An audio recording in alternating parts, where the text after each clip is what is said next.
नमस्ते दोस्तों, मैं विजय ठक्कर और आप सबका स्वागत करता हूं हमारे एक नए मार्केट क्या लगता है के वीडियो में। अभी आज के वीडियो में हम लोग देखेंगे कि भाई मार्केट के इंपॉर्टेंट लेवल कौन से हैं। इतना ज़्यादा वॉलेटाइल हो गया है मार्केट। एक सेक्टर है जो मार्केट में अभी वापस से आप बोल सकते हो कि रिवर्सल के साइंस दिखा रहा है। और हम एंड में ये भी देखेंगे कि कौन से स्टॉक्स में भी हमें फोकस करना चाहिए। अगर वो सेक्टर सच में रिवर्सल हो रहा है तो वहां पे स्टॉक्स कौन से अच्छे परफॉर्म कर रहे हैं।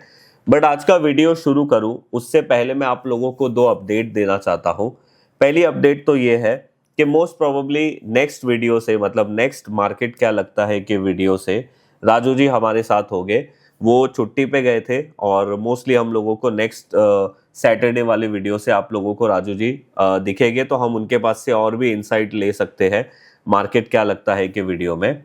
सेकेंड अपडेट ये है कि हम लोग आ रहे हैं नासिक में और हैदराबाद में। नासिक में हम लोग आ रहे हैं 11 अप्रैल को, हैदराबाद में हम लोग आ रहे हैं 25 अप्रैल को मंथन इवेंट के लिए। और यहाँ पे मैं हूँ, राजू जी है, प्रशांत जी है, ब्रिजेश है, हमारे अभिजीत सर है। हम सब आप लोगों के यहाँ पे आएंगे नासिक में और हैदराबाद में, और हम सब एक एक स्ट्रैटेजी आप लोगों के साथ डिस्कस करेंगे। आपके जो सवाल होंगे वो भी हम ज़रूर लेंगे वहाँ पे। और इन द एंड हम आपको यहाँ पे ये बताने वाले हैं कि कैसे आप ये स्ट्रैटेजी को ऑटोमेटेड कर सकते हो अल्गोस्ट्रा के साथ। तो अगर आप लोग नासिक से हो या हैदराबाद से हो तो आप रजिस्ट्रेशन कर सकते हो। उसकी लिंक मैं नीचे डिस्क्रिप्शन में दे दूंगा। और भी बहुत सारी सिटीज़ में हम लोग आने वाले हैं, तो वो आप लोगों को मैं अपडेट यहाँ पे देता रहूँगा। अब आते हैं हम हमारे आज के मार्केट के ऊपर। हम लोग ने देखा कि जिस दिन मैं ये वीडियो बना रहा हूँ थर्सडे को, उस दिन मार्केट तो गैप डाउन ओपन हुआ था और ऑलमोस्ट 500 पॉइंट नीचे मार्केट गया था। उसके बाद हम लोग ने सेम डे मार्केट में रिकवरी भी देखी। तो ऑलमोस्ट पहले 500 पॉइंट नीचे, फिर 500 पॉइंट ऊपर। आप ऐसे बोल सकते हो कि निफ्टी ने ऑलमोस्ट 1000 पॉइंट का मूवमेंट कर दिया। अगर हम परसेंटेज वाइज देखें तो ऑलमोस्ट 2% डाउन से 2% पॉजिटिव मार्केट हो गया। ये वॉलेटिलिटी मार्केट में अभी वापस से मतलब बहुत टाइम से आ रही है ऑलरेडी। कब गैप डाउन होता है तो मार्केट वापस से पॉजिटिव हो जाता है, कभी गैप अप होता है तो वापस नेगेटिव हो जाता है, ड्यू टू जो अभी वर्ल्ड में चल रहा है वॉर के रिलेटेड। उसके कारण ये सारी चीज़ें हो रही है। तो चलो हम लोग चार्ट में भी देखते हैं और समझते हैं कि आगे मार्केट में क्या होगा। सबसे पहले तो हम लोग असेट एलोकेशन वाला चार्ट देख लेते हैं कि भाई कौन सी असेट क्लास में क्या हो रहा है। आप यहाँ पे देख सकते हो कि निफ्टी में एक बहुत बड़ा बेरिश एंकर कॉलम बना था, और ये बना था वो टाइम पे अगर आप देखोगे तो डी स्मार्ट भी नेगेटिव हो गया था। ये हुआ था 25,500 के आसपास के लेवल के पास। उसके बाद से अगर आप देखोगे ना, market continuously double bottom sell बनाते जा रहा है और मार्केट कंटिन्यूसली नेगेटिव ही था। बट अभी रिसेंटली लास्ट वीक में यहाँ पे एक चीज़ पॉजिटिव क्या हुई थी कि निफ्टी ने यहाँ पे एक डबल टॉप बाय दिया था। ये बात अलग है कि वो वापस से फेल हो गया और डबल बॉटम सेल वापस से यहाँ पे हो गया। बट एक अटैम्प्ट हुई थी आफ्टर मैनी, मतलब आप बोल सकते हो कि बहुत टाइम के बाद एक अटैम्प्ट हुई थी। अगर आप यहाँ पे देखोगे ये डी स्मार्ट पॉजिटिव होगा 23,740 के ऊपर। तो ये तो एक हमारा निफ्टी का हमने देख लिया। बट अगर आप दूसरे असेट क्लास के बारे में देखोगे ना, तो आप यहाँ पे एक चीज़ यहाँ पे देखो कि गोल्ड में एक बहुत ही अच्छा बेरिश एंकर कॉलम बना था एक अच्छे परफॉर्मेंस के बाद, और उसके बाद गोल्ड गिरा नहीं, गोल्ड में साइडवेज चला गया था। बट अगर आप यहाँ पे देखोगे ना, गोल्ड ने रिसेंटली वो रेजिस्टेंस ब्रेक करने की कोशिश की थी, बट वापस से एक बड़ा बेरिश एंकर कॉलम बना और अभी ये डी स्मार्ट के नीचे भी है। तो हम ऐसे बोल सकते हैं कि गोल्ड, बॉन्ड और यूएसडी आईएनआर के कंपैरिजन में अभी गोल्ड वीक है इक्विटी मार्केट के सामने। वैसे इक्विटी मार्केट भी अभी भी वीक ही है, पॉजिटिव नहीं हुआ है। बट एक गोल्ड असेट क्लास का वीक होना ये भी एक पॉजिटिव चीज है। अगर हम लोग बॉन्ड मार्केट को देखोगे तो बॉन्ड मार्केट अभी पॉजिटिव तो है, बट ये अभी कॉलम ऑफ ओ में चल रहा है, तो ये एक पॉजिटिव चीज है। ये अगर डी स्मार्ट के नीचे आ जाएगा या यहाँ पे एक डबल बॉटम सेल आ जाएगा तो ये और एक पॉजिटिव चीज होगी। अगर आप यूएसडी आईएनआर को देखोगे तो ये भी कंटिन्यूसली डबल टॉप बाय से पॉजिटिव हो रहा है। इनफैक्ट ये डी स्मार्ट के ऊपर भी है, बट यहाँ पे भी अभी ये कॉलम ऑफ ओ में है, तो वो एक अच्छी बात है। डबल बॉटम सेल आएगा तो और अच्छी बात हो जाएगी। तो ये हो गया हमारा असेट एलोकेशन का चार्ट। उसमें हम लोगों को क्लियरली दिख रहा है कि इक्विटी मार्केट अभी भी अंडर परफॉर्म कर रहा है और गोल्ड ने थोड़ा बहुत अंडर परफॉर्मेंस दिखाना शुरू कर दिया है कंपेयर टू इक्विटी। और बॉन्ड और यूएसडी आईएनआर अभी भी थोड़ा परफॉर्म कर रहे हैं, बट ये अभी कॉलम ऑफ ओ में है। तो अगर कोई पॉजिटिव चीज़ आती है हमारे मार्केट में, या ये दो मार्केट मतलब बॉन्ड और यूएसडी मार्केट वाला यूएसडी जो है वो अगर यहाँ पे ख़राब होते हैं तो हमारे इक्विटी मार्केट के लिए एक पॉजिटिव चीज़ होगा। तो ये तो हमने असेट एलोकेशन का चार्ट देख लिया। अब हम देखते हैं निफ्टी का चार्ट। और मैं जो निफ्टी का चार्ट देख रहा हूँ ना, ये स्पॉट निफ्टी है और मैंने यहाँ पे 0.10% का बॉक्स साइज रखा है और डेली टाइम फ्रेम में मैं देख रहा हूँ। अब मुझे आप लोगों को यहाँ पे ये दिखाना है कि निफ्टी ने ये एक 45 डिग्री का जो ट्रेंड लाइन है ना, यहाँ पे बेरिश एंकर कॉलम के साथ ब्रेक डाउन किया था। उसके बाद कंटिन्यूसली डबल बॉटम सेल बने। अगेन यहाँ पे जो हम लोग ने जो थोड़ी देर पहले देखा था कि एक डबल टॉप बाय बना तो था, बट उसका कोई कंटिन्यूशन आया नहीं, इनफैक्ट वो फेल हो गया। बट यहाँ पे बात ये है कि अगेन हम लोग अभी एक मेजर ट्रेंड लाइन सपोर्ट के पास है, जो हमने यहाँ पे 45 डिग्री ट्रेंड लाइन बनाई थी। अब ये लेवल के आसपास ट्रेड करना हमारे लिए एक अच्छी बात है। अगर मार्केट यहाँ से कोई पॉजिटिव चीज़ दिखाता है तो ज़्यादा पॉजिटिव होगा। अभी जिस दिन मैं ये वीडियो बना रहा हूँ वो थर्सडे है, एक हमारा गुड फ्राइडे का छुट्टी है और उसके बाद आप ये वीडियो सैटरडे को देखोगे तो पता नहीं अभी ये 2-3 दिन में या 4 दिन में क्या न्यूज़ आती है रिलेटेड टू वॉर। कुछ अच्छी भी न्यूज़ आ सकती है तो हम लोगों को मंडे एक बहुत बड़ा गैप अप देखने मिलेगा, और अगर कोई ऐसी खास न्यूज़ नहीं आएगी तो शायद मार्केट जैसा है वैसा ही खुलेगा। बट अभी का जो प्राइस हम लोगों को दिखा रहा है वो मैं आप लोगों को बता रहा हूँ। और यहाँ पे हम लोग डी स्मार्ट भी लगा लेते हैं तो आप लोगों को यहाँ पे ये पता चलेगा कि सबसे बड़ा जो रेजिस्टेंस है निफ्टी का वो है 23,750 का। और अगर मार्केट 23,300 के भी ऊपर जाता है तो हमारे लिए एक पॉजिटिव है, क्योंकि वहाँ पे एक हमें डबल टॉप बाय देखने मिलेगा। तो ये हमारा निफ्टी का एनालिसिस है। एक बार हम लोग निफ्टी का चार्ट है ना कैंडलस्टिक में भी देख लेते हैं तो हम लोगों को ज़्यादा समझ में आएगा, और उसका चार्ट हम लोग वीकली टाइम फ्रेम में देखते हैं। तो आप यहाँ पे देखो, ये जो आप कैंडल देख रहे हो ना, ये जो मार्च में बॉटम बना था और ये अप्रैल में बॉटम बना था। ये लेवल था 21,993 का, और ये वाला जो लो था वो था 21,750 का। ये हमारे लिए एक इम्पॉर्टेंट सपोर्ट का रोल मतलब एक काम कर सकता है। और अगर आप यहाँ पे देखोगे रिसेंटली जो लास्ट 3 वीक से कैंडल बन रहे हैं, ये एक तरीके से एकदम भी ज़्यादा बेरिश नहीं है, थोड़े नॉर्मल आप बोल सकते हो ऐसे कैंडल है। इनफैक्ट प्राइस तो नीचे आ रहा है बट ज़्यादा बेरिश कैंडल नहीं है, तो ये एक पॉजिटिव चीज़ है। अभी हम लोग क्या करते हैं, बैंक निफ्टी का चार्ट देखते हैं। और ये बैंक निफ्टी का चार्ट चलो पहले कैंडलस्टिक में देख लेते हैं और बाद में पॉइंट एंड फिगर में देखते हैं। तो आप देखो बैंक निफ्टी को एक बहुत ही इंपॉर्टेंट सपोर्ट था जो था 55,850 के आसपास।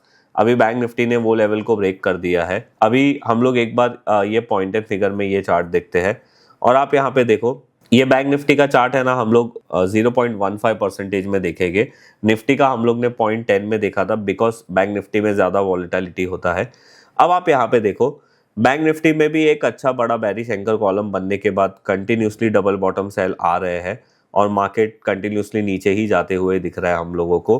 तो बैंक निफ्टी में भी हम लोग ये बोल सकते हैं कि भाई मार्केट अभी खराब तो है, एक अगर डबल टॉप बाय आ जाता है तो हमारे लिए ज़्यादा इंपॉर्टेंट रहेगा। और यहाँ पे हम लोग एक बार डी स्मार्ट इंडिकेटर भी लगा के देख लेते हैं कि भाई उसका जो रेजिस्टेंस है वो क्या आ रहा है बैंक निफ्टी के लिए। तो आप यहाँ पे देख सकते हो उसका जो हमारा है वो 57,000 के आसपास आ रहा है। तो ये था हमारा बैंक निफ्टी का चार्ट और निफ्टी का एनालिसिस जो मुझे आप लोगों को बताना था। अभी हम लोग क्या करते हैं ना, हमारे आर जोन में जाते हैं और देखते हैं कि लास्ट वीक में कौन से सेक्टर्स ने आउट परफॉर्म किया और कौन से सेक्टर ने अंडर परफॉर्म किया। अब आप यहाँ पे देखो, अगर हम लोग लास्ट वीक की बात करें तो सबसे खराब जो सेक्टर थे वो थे पीएसयू बैंक, फिन सर्विस जो mid and small cap financial service है वो, कोर हाउसिंग हो गया, कंज्यूमर ड्यूरेबल हो गया। ये सारे सेक्टर ने अंडर परफॉर्मेंस किया। जो सबसे ज़्यादा आउट परफॉर्म किया है वो सेक्टर है IT, mid and small cap, IT, telecom, metal और निफ्टी वेव्स। अब निफ्टी वेव्स में जो हमारे मीडिया वाले हैं, जो हमारे गेमिंग हो गए, ये सारे स्टॉक्स इसके अंदर आते हैं।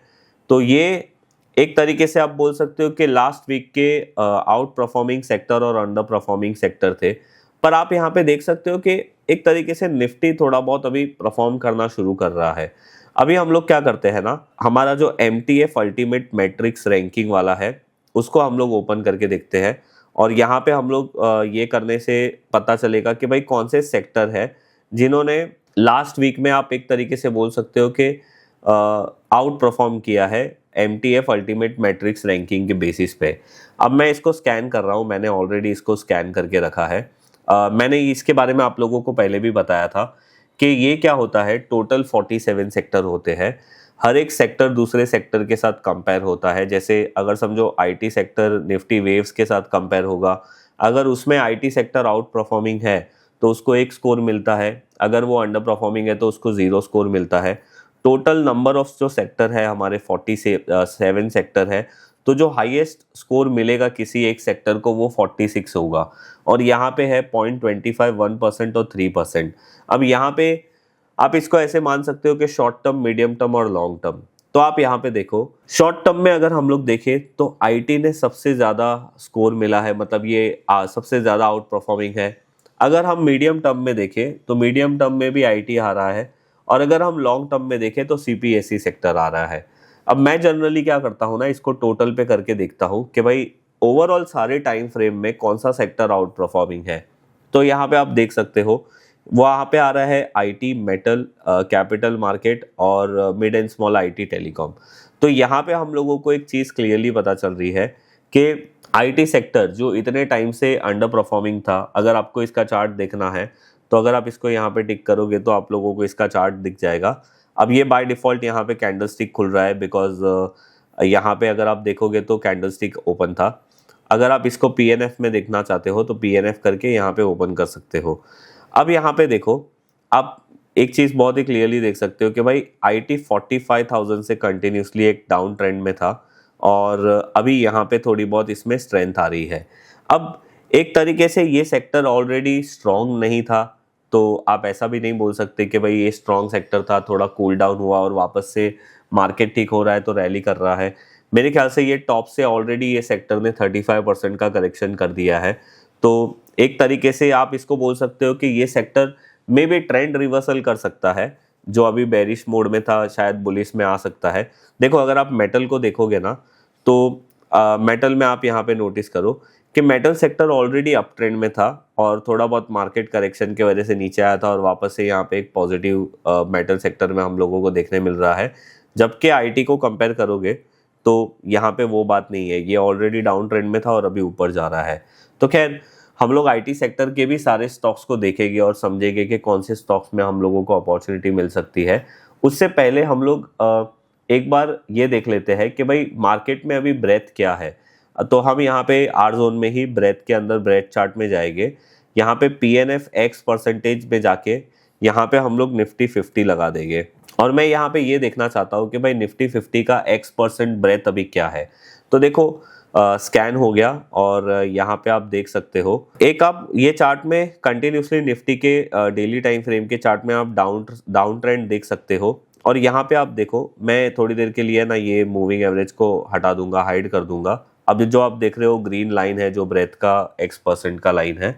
अब यहाँ पे देखो एक तो है 75%, एक है 50% और एक है 25%। ये जो डॉटेड पिंक लाइन है वो, ये बेसिकली क्या इंडिकेट कर रहा है, अगर ये 75 के ऊपर है तो ओवरबॉट बोलते हैं, अगर ये 25 के नीचे है तो ओवरसोल्ड है। बट इसका मतलब ये नहीं है कि ओवरबॉट है तो आप बेच दो और ओवरसोल्ड है तो आप बाय कर लो।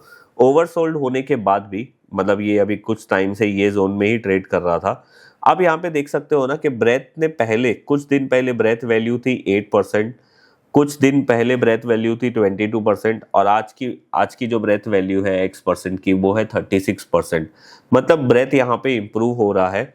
और अगर आप चार्ट देखोगे तो ये कंटिन्यूसली एक नया लोअर लो बनाते जा रहा था। तो अगर निफ्टी अपना प्रीवियस हायर हाई ब्रेक करता है, विच इज़ एज पर ये चार्ट में 22,950, और सबसे इम्पॉर्टेंट रेजिस्टेंस जो है वो है 23,480, तो एक हम लोगों को यहाँ पे पॉजिटिव मार्केट में ट्रेंड देखने मिल सकता है। अब ये मैंने आप लोगों को ब्रेथ की चीज़ बता दी। अब हम लोग क्या करते हैं, सेक्टर्स में जो हम लोग ने देखा MTF रैंकिंग में, हम वहाँ पे again MTF ultimate matrix ranking में जाते हैं और अब हम यहाँ पे सिर्फ आईटी स्टॉक्स को चेक करते हैं। पहले हमने सेक्टर को चेक किया कि भाई 47 सेक्टर में से कौन से सेक्टर को सबसे ज़्यादा स्कोर मिल रहा है। उसमें हम लोगों को पता चला कि भाई आईटी सेक्टर को सबसे ज़्यादा स्कोर मिल रहा है। अब हम लोग क्या करेंगे, आईटी सेक्टर के अंदर के स्टॉक्स को चेक करते हैं। तो आप यहाँ पे देखो, आईटी सेक्टर के जो मतलब आईटी इंडेक्स के अंदर टोटल 10 स्टॉक है, और यही बात है कि भाई शॉर्ट टर्म में कौन ज़्यादा अच्छा है, मीडियम टर्म में कौन ज़्यादा अच्छा है, लॉन्ग टर्म में कौन ज़्यादा अच्छा है, और मैं जनरली टोटल स्कोर को देखता हूँ। तो आप यहाँ पे देखो, परसिस्टेंट, टेक महिंद्रा और कोफोर्ज एंड इनफैक्ट ओएफएसएस, ये सारे स्टॉक्स जो है आईटी सेक्टर में सबसे ज़्यादा अभी आप बोल सकते हो एक तरीके से स्ट्रॉन्ग है। अगर समझो आईटी सेक्टर में यहाँ पे ट्रेंड रिवर्सल होता है तो ये 4 स्टॉक आप लोगों को सबसे ज़्यादा आउट परफॉर्म करते हुए दिख सकते हैं। अगर आप लोगों को इसका चार्ट देखना है कैंडलस्टिक में, तो आप इसको कैंडलस्टिक में ऐसे ही रख के यहाँ पे देख सकते हो। और ये डेली चार्ट हमने ओपन किया है, आप यहाँ पे क्लियरली देख सकते हो। एक बार मैं इसका वीकली चार्ट आप लोगों को दिखाता हूँ। आप यहाँ पे क्लियरली देख सकते हो कि 6600 से ये स्टॉक कंटिन्यूसली डाउन ट्रेंड में चल रहा था और बहुत अच्छी खासी सेलिंग आ रही थी। अब यहाँ पे थोड़ा बहुत बेस बना के इसने एक अच्छा अपसाइड मोमेंटम दिया है। डेली चार्ट अगर आप देखोगे यहाँ पे तो आप लोगों को क्लियरली पता चलेगा कि ये स्टॉक कंटिन्यूसली डाउन ट्रेंड में चल रहा था। यहाँ पे थोड़ा साइडवेज उसने बेस बनाया और अभी अपने बेस को ब्रेकआउट किया है। अगर यही सेम चार्ट आप लोगों को पीएनएफ में देखना है तो मैं यहाँ पे पीएनएफ कर दूंगा और इसको ओपन कर दूंगा, और ये 0.25% बॉक्स साइज में ओपन हुआ है। और आप यहाँ पे देख सकते हो कि पीएनएफ में भी अभी ये स्टॉक ने एक डबल टॉप बाय यहाँ पे दिया था और एक डबल टॉप बाय यहाँ पे भी हुआ है। तो एक तरीके से ये स्ट्रॉन्ग हो रहा है नीचे बेस बना के। तो ये परसिस्टेंट का चार्ट था। उसके बाद आप टेक महिंद्रा का भी देख सकते हो। ऑलमोस्ट सारे स्टॉक के जो आप बोल सकते हो ना पैटर्न है वो आप लोगों को सेम दिखेंगे। देखो, कोफोर्ज का भी सेम दिख रहा है, टेक महिंद्रा का भी हम लोगों को सेम दिख रहा है। तो ये है वो सेक्टर और वो स्टॉक जो मुझे ऐसा लग रहा है कि अगर मार्केट बॉटम करता है तो सबसे ज़्यादा आउट परफॉर्म कर सकते हैं एज पर हमारा जो डेटा हम लोगों को बता रहा है ये। तो आई होप आप लोगों को आज का ये हमारा वीडियो अच्छा लगा होगा। अगर आप लोगों को ये वीडियो अच्छा लगा है तो लाइक और शेयर ज़रूर करिए। जो भी आपके मन में ख्याल आता है आप कमेंट्स में ज़रूर करिए। और अगर आप नासिक से हो या फिर आप हैदराबाद से हो तो आप हमारे मंथन इवेंट के लिए रजिस्ट्रेशन कर सकते हो। उसकी लिंक मैं नीचे डिस्क्रिप्शन में दे दूंगा। मैं मिलूंगा आप लोगों को ऐसे ही कोई नेक्स्ट वीडियो में। अगर आपने हमारा चैनल सब्सक्राइब नहीं किया है तो सब्सक्राइब ज़रूर करिए। Bye bye.